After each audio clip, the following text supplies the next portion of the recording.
E aí galera, beleza? Bem-vindos aí a mais um vídeo de pós-jogo. Esse vídeo aí comentando sobre o jogo entre São Paulo e Mirassol no Morumbi. São Paulo aí perdendo para a equipe do Mirassol. Dois gols são paulinos contra três da equipe do Mirassol. E novamente mais um vexame aí. Poucas oportunidades do adversário acabaram rendendo os gols que eles precisavam para vencer a partida. Foi o que aconteceu nos dois últimos jogos aí do São Paulo. No jogo contra o Red Bull Brasil, teve três oportunidades, fez três gols. No jogo contra o Guarani teve inúmeras oportunidades, mas acabou fazendo apenas um gol nos erros defensivos do São Paulo. E nessa partida, novamente, mais alguns erros defensivos e, novamente, derrota para a equipe São Paulina. Poucos erros, vale de se ressaltar, mas que foram mais do que suficientes para custar a classificação São Paulina aí, que muita gente dava que por obrigação o São Paulo vencer, né, o seu jogo, por obrigação o São Paulo eliminar o adversário do qual ele classificou na última rodada. Porém, todo mundo se esqueceu do Mirassol. Todo mundo dizia que o São Paulo era o melhor time dentre os quatro classificados aí dos grandes e foi o primeiro a cair aí de uma forma imprevisível, né? Pelo jogo que fez, tá? Não vamos dizer que não foi um bom jogo, mas novamente os mesmos erros que o São Paulo tinha antes da parada por causa do Covid voltou a ter e nós vamos comentar aí neste vídeo. Tá? Pedindo aí pra vocês, no começo do vídeo, deixa o like aí que ajuda bastante. Se inscreva no canal se você ainda não for inscrito. E comente aí embaixo a opinião de vocês aí sobre essa partida.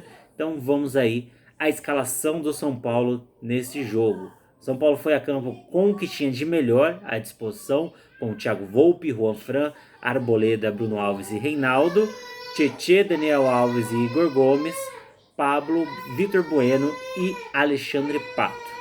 Né? Esse foi a equipe principal do São Paulo. E eu anotei aqui, dessa vez eu anotei diferente, eu anotei o tempo do jogo, tá? Que saíram os lances. Então, nenhuma oportunidade. O São Paulo ficou com posse de bola quase que o jogo inteiro, tá? Se posse de bola ganhasse o jogo, ia ser uma maravilha. O São Paulo tinha ganhado de goleada. Jogou o jogo inteiro ali com posse de bola, tocando para cá, tocando para lá, mas nada de chegar à frente. E foi assim, foi tocando, tocando, tocando e nada de criar, nada da bola chegar à frente, nada de chutes a gol, nada. O São Paulo não chegou ofensivamente, porém não sofria defensivamente. Ponto positivo defensivamente, ponto negativo ofensivamente. Até aí tudo bem, né? É o que a gente imaginava do São Paulo, essa transição, essa volta aí pós-pandemia, falta de criação, né? É meio normal, sem ritmo de jogo, sem tempo de bola, tudo beleza. Aí, uma falta besta, né? Feita ali pelo Reinaldo, um dos poucos erros que o São Paulo teve na partida, mas um dos erros mais cruciais aí. Um dos, né? Foram vamos colocar aí, quatro erros cruciais e deles geraram três gols. Né? O primeiro deles, uma falta totalmente sem necessidade, que acabou ali sendo próximo ao gol. O jogador do Santo André, desculpa não, do Mirassol, bateu muito bem a bola quicou à frente do Thiago Volpe, que fez uma grande defesa, mas era uma falta totalmente desnecessária feita pelo Reinaldo. Reinaldo deixou a perna para acertar o jogador do Mirassol, sendo que tinha dois jogadores na cobertura. O Mirassol não tinha ninguém à frente para tocar a bola, então não tinha necessidade nenhuma dessa falta. Mas acabou fazendo e isso gerou ali uma possibilidade de ataque do Mirassol, que quase culminou no gol, começando aí aos 19 minutos, aos 18 minutos. E desse lance gerou o escanteio que o Thiago Volpe bateu a falta. E daí no escanteio, bola batida, bola cruzou a área inteira, né? Jogador sozinho do outro lado na sobra, o Zé Roberto chegou cabeceando. Gol bem similar ao que o Corinthians fez contra a equipe do Palmeiras, o gol do Gil. Bem similar, o jogador sozinho vindo atrás da marcação. São Paulo em bloco marcando ali o primeiro pau e o segundo pau tinha dois jogadores livres. Um deles, o Zé Roberto, fazendo o gol aí abrindo o placar. Cabeceou sozinho na lateral do gol, sem chance para o Thiago Volpe. 2 lances de chutes a gol do Mirassol e um gol. Então aí o jogo passou um pouquinho, aí o São Paulo conseguiu a sua primeira oportunidade de chute a gol, numa falta aí batida pelo, se eu não me engano, pelo Daniel Alves, que a bola foi muito fraca, o goleiro encaixou. E depois, na sequência, outra falta aí, batida pelo Reinaldo, também chute fraco, a bola desviou na barreira e sobrou pro goleiro da equipe do Mirassol. Os 2 lances que o Mirassol chutou no gol levaram muito perigo. Os 2 chutes que chegaram ao gol do São Paulo não levaram perigo algum no começo do jogo. Para começar assim, né? 20 minutos de jogo, São Paulo tomou 2 chutes a gol e tomou um gol, e até então não tinha chutado nenhum. E depois, quando chutou ali na casa dos 30 minutos, não conseguiu fazer o gol. Então, aos 31 minutos, um contra-ataque, um erro de posicionamento da equipe São Paulina na defesa, segundo erro do São Paulo no jogo, tá? Segundo erro, aonde Bruno Alves foi dar o bote no meio de campo, saiu da sua posição, o Reinaldo já tinha, ele tinha descido no ataque apoiando do lado esquerdo, então tinha um buraco ali, o Bruno Alves teria que ter guardado posição, ou pelo menos ali, já que ele apoiou, voltasse ou Daniel Alves ou Titi para cobrir esse espaço vazio. Não tinha ninguém ali, o jogador da equipe do Mirassol recebe sozinho, parte em velocidade, se eu não me engano ali foi o camisa 11 do Mirassol, eu acho que era o Juninho. Ele recebeu sozinho ali na ponta e acelerou para cima da defesa São Paulina, batendo cruzado, rasteiro, buscando ali o ponto futuro no segundo pau da defesa São Paulina. O jogador do Mirassol também ficou em posição regular pela falha ali, ficou sozinho por causa do Bruno Alves, Tietê, Daniel Alves e Reinaldo. Esses 4 aí deixaram um buraco do lado esquerdo, aonde o jogador recebeu sozinho.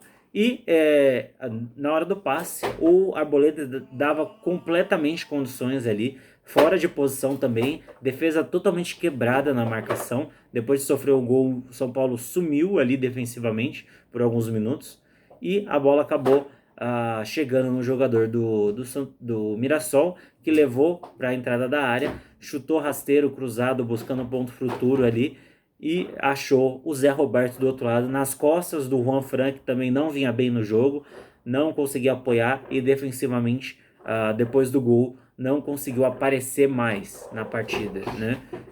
E daí, nas costas dele, o Zé Roberto recebeu sozinho, fazendo 2-0. 2-0 para o Mirassol em 3 chutes a gol, tá? Em 31 minutos de partida. 3 chutes a gol em 31 minutos, e foram os 3 chutes mais perigosos da partida. Então, para vocês verem aí que o São Paulo, mesmo que ficou com mais posse de bola, não conseguiu ser efetivo. E isso é um grande problema da equipe São Paulina.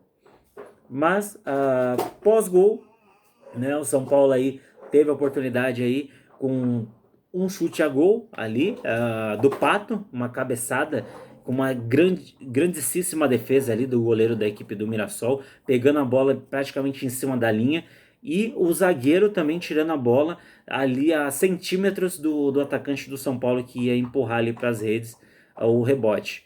E na sequência, mais um lance, cruzamento agora do Vitor Bueno, para uma bela apresentação, belo posicionamento do Pablo. Atrás do Pato, ele conseguiu pegar certinho na caída da bola, cabeceou. Mais uma brilhante defesa do goleiro da equipe do Mirassol, tá? O goleiro se destacou bastante aí nesses 2 lances, mesmo sofrendo gol na sequência, que daí o Pablo pegou o rebote do goleiro e fez o gol, mas fez uma grande defesa do goleiro, e o Pablo, oportunista, além de cabecear muito bem, acabou pegando o rebote e fazendo gol. E o Pablo de centroavante, na sequência, o gol saiu aos 35 do empate São Paulino, e na sequência do lance, a bola chegou se eu não me engano foi o Daniel Alves, que chegou ali aberto, cruzou, ou foi o Daniel Alves ou foi o Tietê, que lançou a bola na entrada da área. O Pablo, posicionado de centroavante, deu ali uma escorada de cabeça, amortecendo a bola na medida para o Vitor Bueno chegar, encaçapando a bola ali, dando um pombo sem asas, certinho no canto do goleiro da equipe do Mirassol, que não teve chance nenhuma de fazer a defesa. Em 2 lances que o Pablo veio para a centroavância do São Paulo, fez a diferença. O Pato participou de apenas um lance, que foi a cabeçada que ele deu ali, a primeira cabeçada de perigo que o São Paulo deu ali, o primeiro lance de perigo, e foi só isso no jogo. O Pato de centroavante ele não rende. Eu falei isso no último vídeo. Eu preferia que o São Paulo colocasse o Pablo de centroavante e colocasse um outro cara aberto, como o Paulinho Boia ou o próprio Elinho. Mas não, ele preferiu continuar com o Pato. Pato não rendeu de novo. E o Pablo ali, quando trocou de posição com ele, fez muito mais em 2 lances do que o Pato em 30 minutos ali, que ficou de centroavante. Então, é uma coisa que o Diniz pecou muito, colocar o jogador para jogar por nome. Tá? 2 jogadores que não atuaram tão bem na partida, como é o caso do Juan Fran, que não veio bem na lateral direita, e o Pato.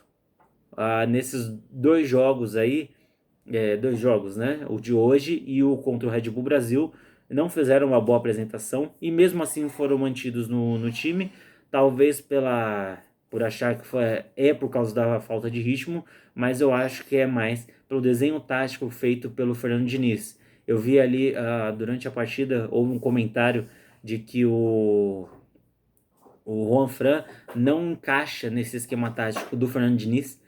Eu parcialmente discordo, tá? Parcialmente. Porque eu acho que o desenho tático que o Fernando Diniz monta, ele tem um lateral ofensivo, que é o caso do Reinaldo, e tem um lateral que é muito bom defensivamente, que é o caso do Juan Fran. Porém, o Juan Fran, ele tem qualidade no apoio, mas não tem velocidade. Então, você mantendo ele na defesa para ajudar na construção de jogada, seria bem interessante. Então, apoio aí a escalação dele. Porém, como ele utiliza Tietê e o Daniel Alves para vir no centro da defesa são paulina, ali formando um esquema de 3 zagueiros para fazer a criação de jogadas, então você praticamente mata o Juan Fran ali na lateral direita. Ele é um cara experiente, ele não tem a velocidade que poderia ter tido aí alguns anos atrás, então ele apoiar e voltar, ele não tem essa capacidade. Tanto que a gente também não viu o Daniel Alves apoiando tanto assim mais à frente. Então, basicamente você neutralizava 2 jogadores ali, ou seja, o Juan Fran não conseguia jogar na lateral direito, porque ele não conseguia apoiar e voltar. Então, como ele não sabia que não chegaria lá na frente, ele dificilmente descia e a bola ficava indo muito para o lado esquerdo com o Reinaldo. Mas, como não tinha um meio ali no meio de campo, não trocavam passes, então não ajudou muito ali o posicionamento do Reinaldo ali descendo para o lado direito, principalmente que o Vitor Bueno dificilmente apareceu na partida desse lado direito, do lado esquerdo do ataque, né, no primeiro tempo. Então, com essas chances criadas aí, os 2 chutes a gol, um seguido do outro, 2 gols são paulinos. E no final do primeiro tempo ainda teve um lance aí de impedimento, que o São Paulo tinha feito o gol da virada, né? Mas acabou aí sendo anulado por impedimento aí, bem marcado pela arbitragem. Foi pro segundo tempo o time São Paulino e logo de cara volta. E ele tira um dos jogadores que não jogaram bem, que é o Juan Fran, e colocou o Igor Vinícius. Entrou muito bem, mas o São Paulo, que estava penso pro lado esquerdo no primeiro tempo, ficou penso pro lado direito do segundo. Aonde bola só descia pelo lado direito, a bola só chegava no ataque pelo lado direito com o Igor Vinícius, apoiando muito bem, chegando mais à frente. E, vale se ressaltar, o Igor Gomes apareceu mais no segundo tempo. Então, quer dizer, essa tabelinha, essa velocidade dos garotos da base do São Paulo, garotos da base entre aspas, né? Porque o Igor Vinícius não é da base São Paulina, mas são 2 jovens que conseguiram se entender ali, conseguiram se entrosar e chegaram ali com qualidade no ataque São Paulino e chegaram mais à frente, né? O São Paulo aí, logo no começo do segundo tempo, teve uma oportunidade que foi no cruzamento do Igor Gomes, que, se eu não me engano, a bola resvalou no jogador do Mirassol, na hora que ele cruzou e bateu no travessão aí. Foi o lance de mais perigo em 30 minutos novamente. Né? Para ser mais preciso, em 33 minutos foi o lance de mais perigo no jogo. Tá? Para vocês verem, um jogo que vale classificação, novamente, mais um período que o São Paulo não conseguiu criar. São Paulo chegou, cruzou, mas sem efetividade na frente. Chegou, cruzou e nada. Chegou, cruzou, nada. Lança para cá, lança para lá e nada de finalizar no gol. São Paulo não conseguiu finalizar na partida. Né? É um dos maiores problemas que o São Paulo tem é esse problema com finalização, né? E então, um pouco depois aí tirou o Pato, que não vinha bem, colocou o Elinho, mas aí também não conseguiu criar, porque o Mirassol ficou todo na defesa, buscando uma bola vadia aí para conseguir chegar ao ataque. Jogadores desgastados, então o técnico foi mexendo e o técnico estava realmente jogando por uma bola, né? As mexidas feitas pelos técnicos do Mirassol foram para criar a armadilha mais traiçoeira que se tem no futebol. É você dar uma corda para o seu adversário se enforcar. E foi o que o treinador do Mirassol fez. Ele deu a corda, ele afrouxou o laço ali e o Fernando Diniz foi se aproximando devagarinho ali da armadilha, e as mexidas que foram feitas pelo técnico do Mirassol foram bem calculadas ali. Ele foi recuando o seu time, tirando os atacantes, colocando os jogadores mais defensivos. O São Paulo foi mexendo e colocando o time para frente. Então ele tirou o Igor Gomes, que já estava cansado, colocou o Hernanes para ter um jogador mais pensativo ali no meio. Ele tirou o Reinaldo e colocou o Everton ali improvisado, né? E então ele tinha um time bem ofensivo. E o que aconteceu? Uma falta, se eu não me engano foi uma falta ali. A bola sobrou ali para dentro da grande área, no bate-rebate. O Volpi não conseguiu tirar a bola. A bola sobrou para o zagueiro do Mirassol, que estava lá dentro da área, fazer um lindo gol, aproveitando completo desmanche funcional da defesa são paulina. As mexidas feitas pelo Fernando Diniz, buscando aproveitar os espaços deixados pelo técnico do Mirassol, fez com que ele não percebesse o óbvio. O Mirassol ia jogar por uma bola, ele tinha jogadores perigosos para jogar, tinha jogadores com qualidade para aproveitar uma bola que sobrasse, e o São Paulo foi se desmanchando, foi se desfiando, foi se sucumbindo ali nas substituições feitas pelo técnico Fernando Diniz, onde ele começou a tirar volante, colocar de zagueiro, tirar o lateral esquerdo para colocar um atacante improvisado ali e recua ali, mexe dali e fez uma bola de carne moída ali na defesa São Paulina, que no lance do gol, na falta, ficou um bolo de gente de novo, tudo junto ali numa bola, e o jogador do Mirassol ficou sozinho para chutar e fazer um lindo gol. E o São Paulo ali já sem muitas opções, né? Tirou o Tietê, colocou o Paulinho Boy aí no final do jogo, né? Colocou o garoto aí, que foi um dos destaques da última partida, no final do jogo, para querer que o garoto resolvesse. O garoto teve 2 oportunidades, chutou o gol, né? O Mirassol aos 34 fez esse gol com o zagueiro, e o São Paulo só foi conseguir chutar de novo aos 44 com o Paulinho Boia. Ou seja, o Paulinho Boia entrou aos 40 minutos de jogo, e aos 44 foi ele o autor do único chute do São Paulo que foi ao gol, que chegou ao gol no segundo tempo, que não foi impedido, que depois teve o lance do gol do Vitor Bueno aos 45 do segundo tempo, mas foi o Paulinho Boia que foi o único jogador que chutou a gol pela equipe São Paulina, que a bola chegou no goleiro da equipe do Mirassol. Então, em campo, desenho tático, primeiro tempo, começo do segundo tempo, foi bem feito pelo técnico Fernando Diniz, mas ele acabou caindo nas armadilhas feitas pelo técnico do Mirassol, que jogou por uma bola. E o Fernando Diniz foi lá e deu essa bola para ele, deu o lance que ele precisava e acabou tomando o gol.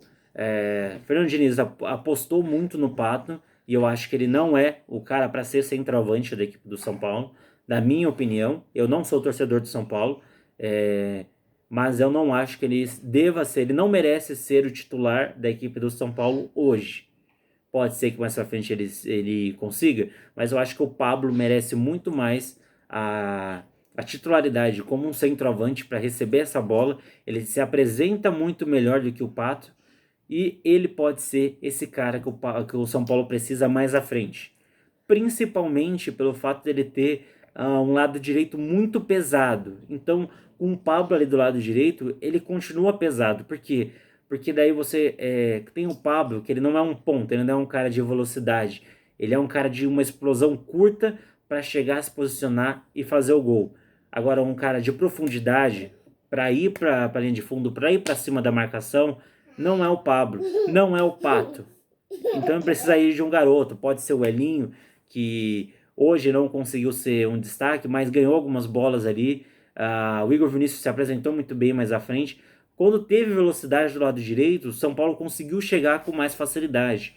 Ou seja, se tivesse os dois caras rápidos ali dos dois lados, ou com o Elinho ali no lugar do ali aberto do lado direito, poderia ter chegado mais no campo de ataque, ou com